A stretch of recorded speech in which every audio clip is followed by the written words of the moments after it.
बिस्मिल्लाहिर्रहमानिर्रहीम। मैं शाहिद महमूद एडवोकेट हाजिर खिदमत है। उम्मीद आप सब खैरियत से होंगे।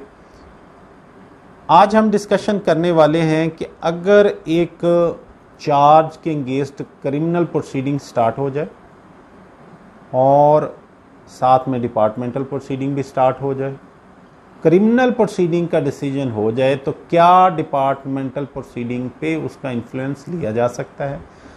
तो ये सारी चीज़ें ओवरऑल हम डिस्कस करेंगे in prospective of the present judgment. वो हम आपको नोट करवाते हैं। गुजारिश ये है कि अगर अभी तक आपने हमारा चैनल सब्सक्राइब नहीं किया तो चैनल को सब्सक्राइब करें, बेल आइकन प्रेस कर दें, लाइक और शेयर ज़रूर करें। टॉपिक की तरफ बढ़ते हैं।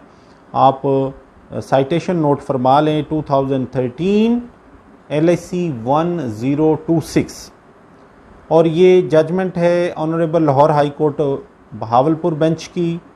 His lordship mister justice Athar Mahmood साहब ने इस जजमेंट को डिसाइड किया। जजमेंट डेटेड है 3/6/2013। रिट पिटीशन नंबर है 2385/2006 अब्दुल मजीद शेख वर्सेस जरी तरक्याती बैंक। इस केस में थोड़े से फैक्ट्स कुछ इस तरह हैं कि पटिशनर 10/8/1993 को रिमूव फ्रॉम सर्विस हो जाता है और वो उस रिमूवल के अगेंस्ट डिपार्टमेंटल अपील फाइल करता है और वो भी रिजेक्ट हो जाती है। वो इन दोनों को चैलेंज करता है बिफोर दिस ऑनरेबल कोर्ट।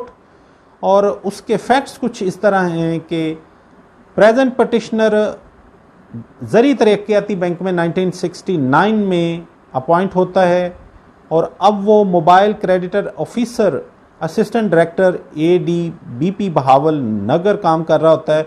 15/10/1992 को एक FIR number 369/92 offence under section 161 PPC and section 52 PCA 1947 launch होती है।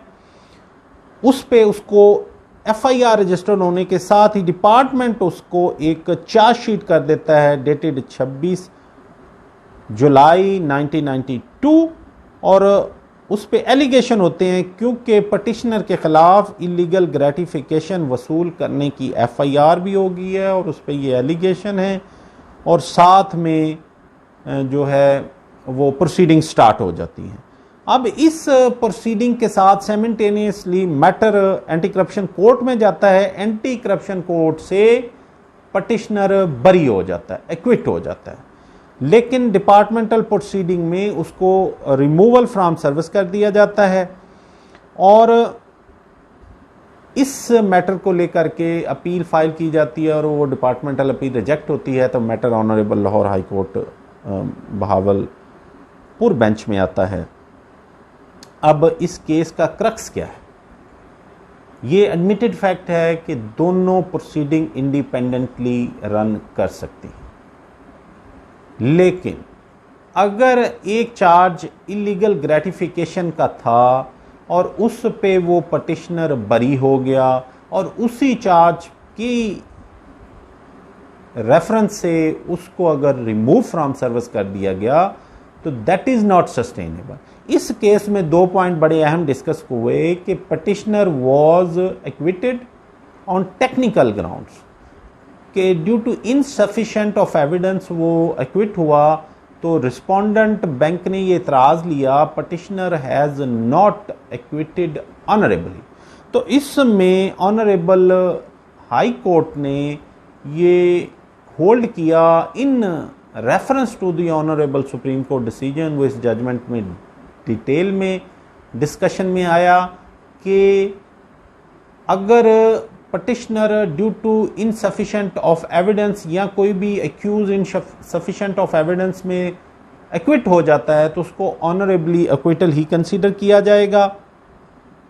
साइटेशन थी 2007 SCMR 537 और इस बेस पे फिर फाइनल कंक्लूजन पे ऑनरेबल हाई कोर्ट ये पहुंचती है in light of what has been stated above this writ petition is allowed and the impugned order dated 10 August 1993, 30 October 1993 and 5th December 1998 are set aside. Resultantly, the petitioner will be deemed to be in service from the date of removal from service, that is 5/12/1998 to the date of attaining of the age of superannuation and entitled to all benefit accordingly.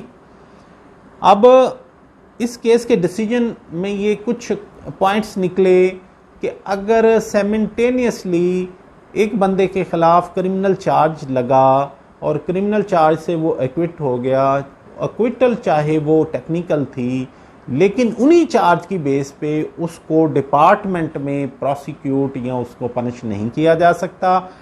इस judgement में ये hold हुआ कि department authority should wait the decision of that very order. इसमें inquiry जो constitute भी हुई, inquiry committee ने जो अपनी फाइंडिंग दी, इंक्वायरी कमेटी ने भी ये कहा कि charge has not been proved और let wait the order of anti terrorist court और sorry anti corruption court, but the competent authority without issuing a further final notice prior to the punishment उसको remove from service कर दिया। इस सारी चीज़ों को discuss करने के बाद ऑनरेबल हाई कोर्ट ने ये होल्ड किया कि इस तरह के सर्कमस्टांसेस में पनिशमेंट नहीं बनती, ये liable to be set aside है, डिपार्टमेंट का एक्शन अगेंस्ट द लॉ है, उसको रीइंस्टेट किया with all back benefit.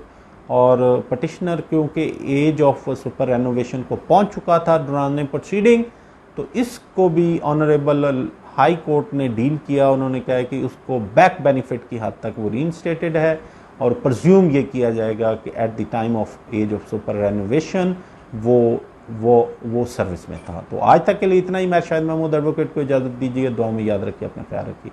Allah निगहबान।